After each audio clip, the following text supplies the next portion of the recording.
ગુજરાતમાં આજે yellow alert, વીજળીના કડાકા ભડાકા સાથે કમોસમી વરસાદની ત્રણ હવામાન નિષ્ણાતોની આગાહી સામે આવી છે।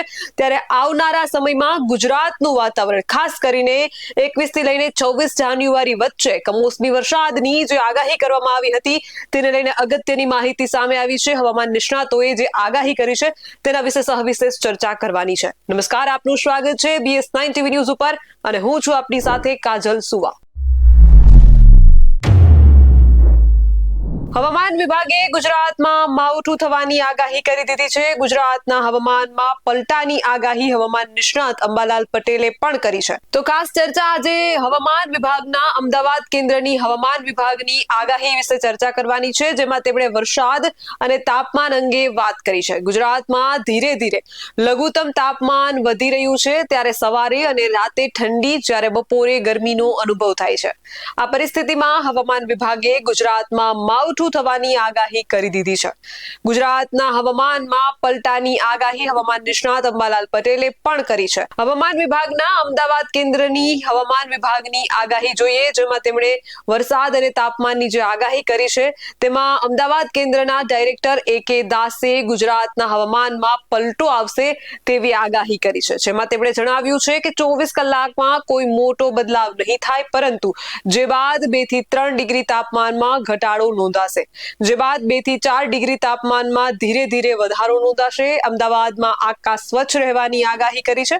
આજે અમદાવાદમાં 15 ડિગ્રી તાપમાન નોંધાશે। તેમણે જણાવ્યું છે કે આજે કચ્છના ઉત્તર ભાગમાં, ઉત્તર ગુજરાતના બનાસકાંઠા અને પાટણમાં માવઠાની આગાહી આપવામાં આવી છે। વીજળીના કડાકા સાથે વરસાદની શક્યતા રહેતા યલો એલર્ટ જાહેર કરવામાં આવ્યું છે। આ સાથે તેમણે વધુમાં જણાવ્યું છે કે એક વેસ્ટર્ન ડિસ્ટર્બન્સ પસાર થઈ રહ્યું છે।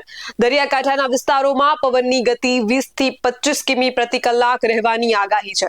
આ સાથે મહત્તમ ગતિ 30 રહેવાની શક્યતા છે। અહીં ઉત્તરથી ઉત્તર પશ્ચિમ તરફનો પવન ફૂંકાશે। માછીમારોને 2 દિવસ દરિયો ન ખેડવા સૂચના અપાઈ છે।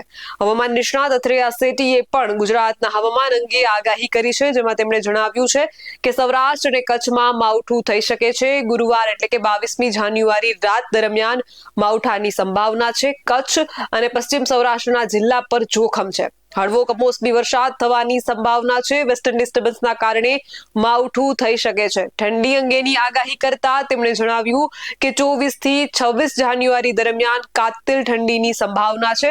લઘુત્તમ તાપમાન સિંગલ ડિજિટમાં પહોંચી શકે છે। હવામાન નિષ્ણાત અંબાલાલ પટેલે પોતાની આગાહીમાં જણાવ્યું છે કે હાલ પશ્ચિમી વિક્ષેપ આવ્યો છે, જેના કારણે ઉત્તર ભારતમાં હિમાલયના ભાગમાં બરફનો દુષ્કાળ હતો તે ધીરે ધીરે હટશે અને હિમતાંડવ બનશે। વેસ્ટર્ન ડિસ્ટર્બન્સને કારણે દેશના ઉત્તરીય પ્રદેશોમાં છેક રાજસ્થાન સુધીના વિસ્તારોના હવામાનમાં મોટો પલટો જોવા મળી શકે છે। તો બીજી તરફ પવનના તોફાનો, ભારે ગાજવીજ અને કમોસમી વરસાદ અને બરફની શિલાઓનું પડવું વગેરે ઘટના થવાની શક્યતા રહેશે। જમ્મુ કાશ્મીરમાં બરફની રાહ જોઈ રહેલા સહેલાણીઓ માટે સારું રહેશે, પરંતુ પશ્ચિમી વિક્ષોભની અસર પાકિસ્તાનના પ્રદેશોમાં જોવા મળશે અને ત્યાંથી ધીરે ધીરે સરહદના ભાગોમાં કચ્છ અને ઉત્તર ગુજરાતના ભાગોમાં થવાની શક્યતા રહેશે। દેશના ઉત્તરીય પ્રદેશોમાં તો 100 મીમી જેટલો વરસાદ થવાની શક્યતા છે। આ સાથે તેમણે જણાવ્યું છે કે બંગાળના ઉપસાગરની સિસ્ટમને લીધે અને અરબ સાગરના ભેજ, આ બંને સિસ્ટમો મર્જ થતા વેસ્ટર્ન ડિસ્ટર્બન્સનું સાયક્લોનિક સર્ક્યુલેશન થતા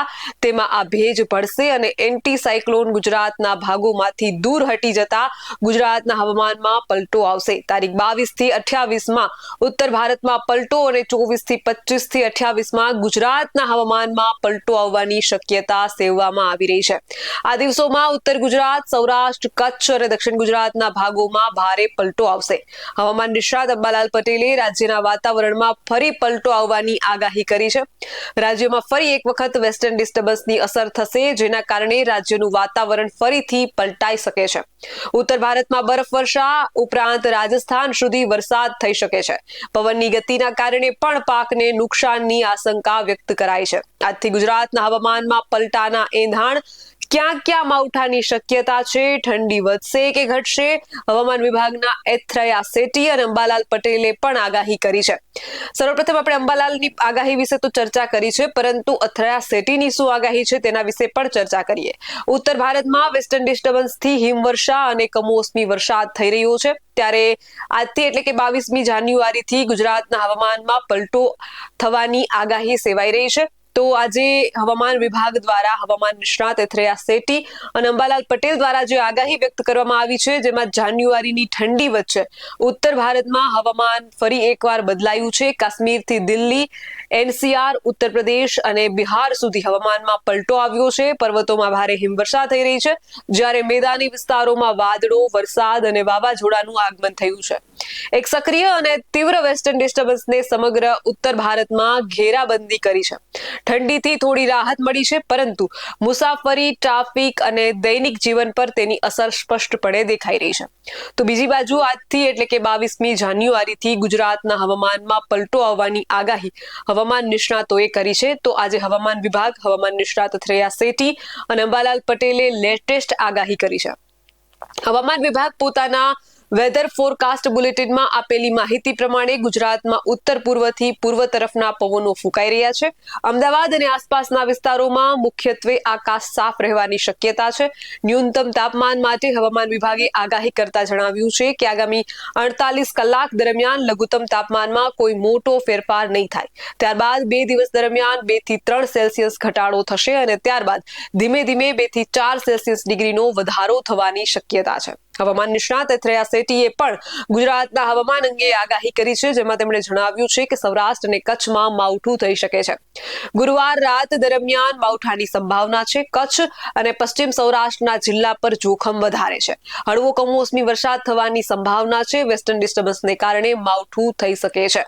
ઠંડી અંગેની આગાહી કરતા તેમણે જણાવ્યું છે કે 24 થી 26 જાન્યુઆરી દરમિયાન કાતિલ ઠંડીની સંભાવના છે અને લઘુત્તમ તાપમાન જે છે તે સિંગલ ડિજિટમાં પહોંચી શકે છે. હવામાન નિષ્ણાત અંબાલાલ પટેલે પોતાની આગાહીમાં જણાવ્યું છે કે હાલ પશ્ચિમી વિક્ષેપ આવ્યો છે, જેના કારણે ઉત્તર ભારતમાં હિમાલયના ભાગમાં બરફનો દુષ્કાળ હતો તે ધીરે ધીરે હવે હટવા લાગ્યો છે અને ધીમે ધીમે હવે હિમતાંડવ બનવા જઈ રહ્યું છે. વેસ્ટર્ન ડિસ્ટર્બન્સને કારણે દેશના ઉત્તરીય પ્રદેશોમાં છેક રાજસ્થાન સુધીના વિસ્તારોમાં હવામાનમાં પલટો આવ્યો છે. પવનના તોફાનો, ભારે ગાજવીજ અને કમોસમી વરસાદ અને બરફની શિલાઓ પડવાની ઘટનાઓ જે છે તે સામે આવી રહી છે. જમ્મુ કાશ્મીરમાં બરફની રાહ જોઈ રહેલા સહેલાણીઓ માટે હવે સારી બાબત છે. તો બીજી બાજુ પાકિસ્તાનના પ્રદેશોમાં પણ જોવા મળશે બરફવર્ષા. ત્યાંથી ધીરે ધીરે સરહદના ભાગોમાં કચ્છ અને ઉત્તર ગુજરાતના ભાગોમાં પણ બરફવર્ષાની કારણે જે છે તે ઠંડી તો વધશે, પરંતુ કમોસમી વરસાદની પણ શક્યતા છે. દેશના ઉત્તરીય પ્રદેશોમાં તો 100 મીમી જેટલો વરસાદ થવાની શક્યતા રહેશે. આ સાથે બંગાળના ઉપસાગરની સિસ્ટમના લીધે અને અરબ સાગરના ભેજ, આ બંને સિસ્ટમો મર્જ થતા વેસ્ટર્ન ડિસ્ટર્બન્સનું સાયક્લોનિક સર્ક્યુલેશન થતા તેમાં આ ભેજ પડશે અને એન્ટી સાયક્લોન ગુજરાતના ભાગોમાંથી દૂર હટી જતા ગુજરાતના હવામાનમાં પલટો આવશે. તારીખ 22 થી 28માં ઉત્તર ભારતમાં પલટો અને 24 થી 25 થી 28માં ગુજરાતના હવામાનમાં પલટો આવવાની શક્યતા સેવાઈ રહી છે. આ દિવસોમાં ઉત્તર ગુજરાત, સૌરાષ્ટ્ર, કચ્છ અને દક્ષિણ ગુજરાતના ભાગોમાં ભારે પલટો જોવા મળી શકે છે. માવઠા સાથે પવનની આગાહી કરતા અંબાલાલે જણાવ્યું કે કમોસમી વરસાદ ગુજરાતના કેટલાક ભાગોમાં થવા છતાં પવન વધારે ફૂંકાશે. પશ્ચિમ સૌરાષ્ટ્રમાં સામાન્ય 30 કિમી પ્રતિ કલાક પવનની ગતિ રહેશે, જ્યારે આંચકાના પવનની ગતિ 43 કિમી પ્રતિ કલાકની રહેશે. એટલે ગુજરાતના દરિયા કિનારાના વિસ્તારોમાં એટલે કે પશ્ચિમ સૌરાષ્ટ્રના ભાગમાં સાચવવું પડશે. ઉત્તર ગુજરાતમાં પણ પવનની ગતિ 15 કિમી પ્રતિ કલાકની આસપાસ રહેવાની શક્યતા છે. આંચકાના પવન 20 કિમી પ્રતિ કલાક રહેવાની શક્યતા છે. મધ્ય ગુજરાતના ભાગમાં પણ પવન આવો જ રહેવાની શક્યતા રહેશે. આ પવનની ગતિ વધારે હોવાને કારણે ખેડૂતોને પાકની સંભાળ રાખવી પડશે. ઊંચા પાકો વળી જવાની શક્યતા છે. આ સાથે તેમણે ફેબ્રુઆરીમાં પણ વારંવાર પલટા આવશે અને વારંવાર માવઠું થવાની શક્યતા વ્યક્ત કરી છે. દેશના હવામાન અંગેની વાત કરતા ભારતીય હવામાન વિભાગ એટલે કે IMD અનુસાર છેલ્લા કેટલાક દિવસોથી વેસ્ટર્ન ડિસ્ટર્બન્સ મજબૂત થઈ રહ્યું છે અને તેની અસરો હવે સ્પષ્ટપણે દેખાઈ રહી છે. પર્વતીય વિસ્તારોમાં બરફની જાડી ચાદર છવાઈ ગઈ છે, જ્યારે મેદાની વિસ્તારોમાં હળવોથી મધ્યમ વરસાદ શરૂ થયો છે. સવાર અને રાત્રિના સમયે ગાઢ ધુમ્મસની પણ અવસ્થામાં વધારો થઈ રહ્યો છે.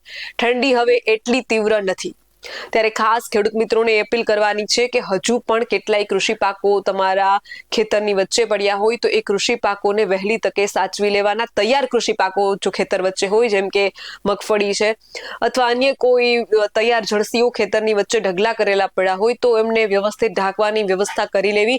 અને આ સિવાયનો કોઈ કૃષિ પાક અત્યારે જે શિયાળુ પાક છે એ તમારા ખેતરમાં ઊભો છે, એને લઈને તમારે પિયત આપવાનું છે અથવા તો રાસાયણિક દવાનો છંટકાવ કરવાનો છે, તો જરૂરથી હવામાનની એક વખત તપાસ કરી અને યોગ્ય પિયત આપવું જોઈએ. કારણ કે ઠંડુ વાતાવરણ હોય અને તમે પિયત આપ્યું હોય ને પછી જો તમારા વિસ્તારમાં કમોસમી વરસાદ થાય તો પાકને ક્યાંક ને ક્યાંક નુકસાની થતી હોય છે. એટલે કે પિયત આપતા પહેલા હવામાન ચકાસવું ખૂબ યોગ્ય રહેશે. સાથે જ રાસાયણિક દવાઓનો છંટકાવ કરતા પહેલા પણ યોગ્ય હવામાન જોવું જોઈએ. બસ આવા જ વધુ અહેવાલ સાથે મળતા રહીશું. તમે અમારી યુટ્યુબ ચેનલને સબસ્ક્રાઇબ કરવાનું અને અમને ફેસબુક અને ઇન્સ્ટાગ્રામ પર ફોલો કરવાનું ચૂકશો નહીં. બાકી અવનવી અપડેટ મેળવવા માટે આપ જોતા રહો BS9 TV ન્યૂઝ. જય જવાન, જય કિસાન.